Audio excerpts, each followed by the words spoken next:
let's make a Christmas wreath for the door. This is quick, easy, and simple. You can even make it with your family.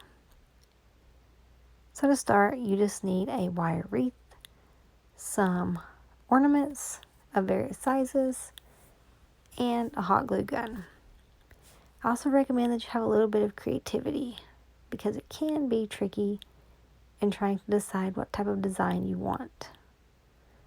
So all you need to do to get started is arrange the balls in the order that you would prefer them.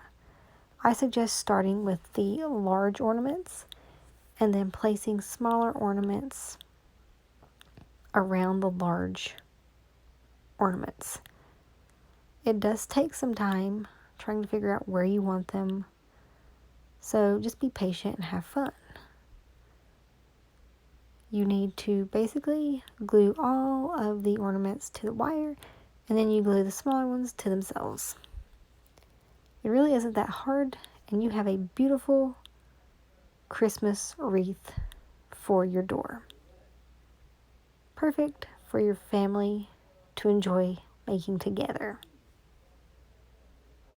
And most importantly, don't forget the bow.